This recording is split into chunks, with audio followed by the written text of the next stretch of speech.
Alright, so these two T-80s, they whip around the corner there by that shipping container, they fire right past that DHL truck, and they're aiming at the German Command Leopard battle tank there. So that Leopard battle tank is the one that's running John's whole battle group.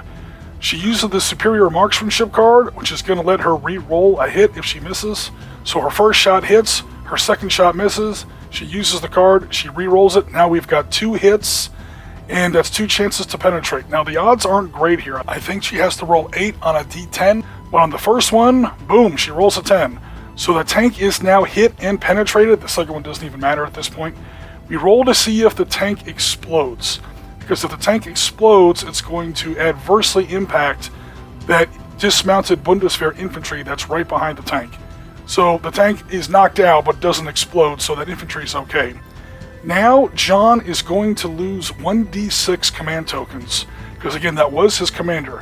He's going to switch over to a new commander at the end of the turn, so it's not a permanent loss.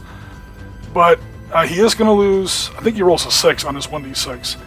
Notice the Warsaw Pact player loses 2d6, but the NATO player only loses 1d6. That just reflects the differences in the command style between the two armies. Okay, so here we are a little bit further along in turn 3, where Jennifer, who is frankly running out of tanks, has started to get a little bit more aggressive with her mechanized infantry, or motor rifles if you want to use the Soviet terminology. Basically, her infantry in BMP-2 APCs. You see where I've got 4 figures on a base? It's really up to you how you want to base it. I sometimes don't base my guys at all by any kind of certain number. It's an infantry team, it's got a certain set of values. We also have anti-tank guided missile teams, support teams, and so on and so forth. It's all got the same value, so however you want to base it, it's fine. You've also had some further fire between these T-80Us and other Leopards of the German force. And the other fun event that has taken place so far on turn 3 is Jennifer has played the Territorials/Infiltrators tactical advantage card. So if you're the Germans, or if you're NATO, basically, it's red as Territorials. If you're the Warsaw Pact, it's red as Infiltrators. Basically, a Spetsnaz team jumped out of that building there and put a missile or a RPG into John's second command Leopard 2 battle tank. So his commanders just can't buy a break. Nevertheless, what John is going to play next is going to be the airstrike card. Now, I don't have any tornadoes, unfortunately, in 1 to 100, so I'm going to sort of proxy in this PAH or BO-105, whatever terminology you want to use. Basically, I'm going to put a helicopter on the table. It's not really a helicopter, guys, so we're not triggering all the SA-7 rules that all those infantry teams have. This really just should be an airstrike. I just don't have a tornado counter, or a miniature, and it's fun. So that airstrike is going to try and target some of Jennifer's tanks. Okay, here we go. Here's the airstrike card. And boom, there it goes. It does take out another T-80. And we are going to roll to see if it explodes. It does explode. Oh man. There is infantry right next to it. However, that infantry is still in the BMP. However, that missile team there on the riverbank is affected. So he gets an additional command token put on him. That's because they were dismounted and they were close enough to feel the heat of that explosion on their face. So, not good. Sometimes war is war, and sometimes it's outright murder. So here we have one of John's Leopard 2 main battle tanks, pretty much for lack of other targets.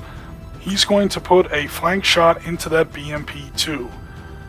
Again, a Leopard 2's 120mm smoothbore gun into the flank armor of a BMP at that range. You guys do the math.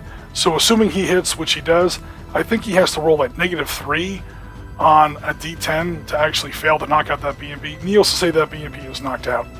We then roll to see if the BMP explodes. It does not, which is actually a good thing because there's a lot of dismounted Soviet motor rifles within 4 inches of that vehicle.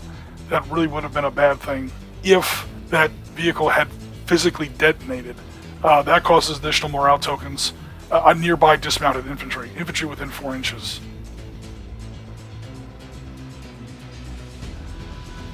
Alright, so both sides have lost their commander. John's second commander has been immobilized. That's that little white marker there on his tank. Jen's second commander is hiding behind a building. He's not sticking his neck out. He saw what happened to the last guy who got promoted. Yeah, this game started off pretty mellow, but it got bloody in a big hurry. Okay, things are starting to get very busy here on the other side of the battlefield. So what's happening is Jennifer's moving forward with another one of her surviving T-80Us. Again, those are probably the best Soviet battle tank in the game. And she's angling for a shot on that Leopard 2. Now, John is going to interrupt that action with a successful reaction roll. And then what he's doing now is he's allowing Jen to reorient that T-80 a little bit so that John's reaction fire will be hitting her frontal armor. So, Sportsman of the Day award to John for just, letting her move that tank a little bit. Alright, so now he's going to go ahead and make a roll. The shot isn't great because you see he's already got 2 order tokens and a morale token on that German crew. Nevertheless, he does score a hit.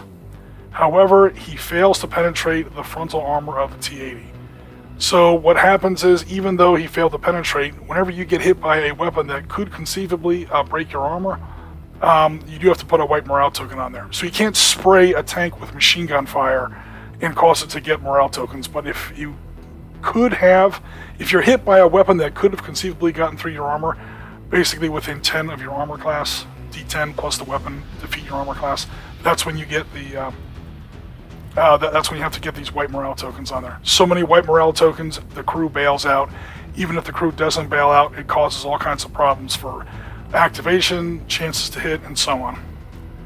So they're down to the last activations now on turn 3. They're sort of passing the hot potato back and forth. You have to take at least one action, and then you pass it over to the other person if you want. Nevertheless, John's now taking his last action to activate that tank yet again. He's going to have to beat a pretty decent number. Oh, never mind. He changes his mind.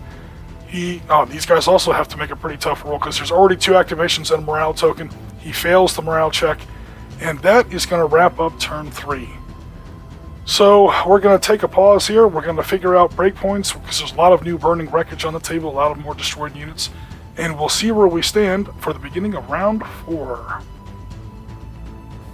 Okay, so the Russians are definitely on the back foot. Nevertheless, they are hanging on by their fingernails. So Jen has played the reserves card and brought in an additional tank there. John is now spinning that Leopard 2 around to take a flank shot on that T-80U there on a perfect close range flank shot. That's when Jen tries to interrupt with that just arrived reserve tank there. So she has made her activation check. She's going to try and shoot that Leopard in the flank. She does hit it. However, she does not get through the armor. Then John is going to finish the turn of the Leopard 2, which is to engage originally that T-80 battle tank, and finishes it off. That pushes the total number of wrecked Soviet units breakpoint value to 73 out of 69. So that we are now over the Soviet breakpoint. We talked briefly about whether or not we want to finish the turn. We're going to go ahead and wrap things up here. And that is going to close out today's game. There it goes. The last T-80 is now burning. So it was pretty rough. We had, out of 6 Leopards, 2 destroyed and a third one damaged. Germans did lose a commander, and then their second commander was immobilized. And one of their, like I said, one of their Marders was also exploded. So, yeah, there are a lot of burning Russian tanks on the table, but the Germans, as you can see here, did not get away unscathed at all. None of the moves that Jennifer was making were inherently bad. She played all her cards correctly. She made a lot of right moves. She went for flank shots. I told her to go for flank shots because these Leopard 2s are so... I think they're a little overpowered, to be honest, or at least over-armored. They don't, in real life, these Leopard 2A4s didn't even have chop-up armor. So, I'm not sure, how they stack up. Some of these other Russian infantry units, like we show here, have held on against all comers. But yeah, by and large, the Soviet force is pretty much on fire at this point. Definitely over the breakpoint limit required to give the game to the German player. You'll see some weird units in the background. I will explain them in just a second. We were playing around after the game. We were playing around with helicopters just to kind of demonstrate how the rules worked, along with some anti-aircraft fire. So here is one of my Hind Mi-24s. We were, playing around with how the game works. Again, we were just sort of demoing the game at this point. He was shot down by this Duster here. We're using him as a proxy Gepard. I know it's nowhere close to the right tank, but we were... that was the proxy for my Gepard. He did get a lucky roll, and he blew that hind out of the sky. Let me stand my hind back up before I bend up my rotor blades there. And yeah, that was today's game. Again, Jennifer made all the right moves, but it's been a while.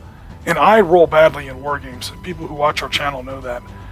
Nevertheless, it's been a while since, you know, I've seen a player this let down by the dice. And even then, she managed to destroy almost half the Leopards. Again, 2.5 out of 6. So, hey, pretty good. Alright guys, that's going to wrap us up for now. Tango Mike, as always, for listening, and we'll be in touch very soon.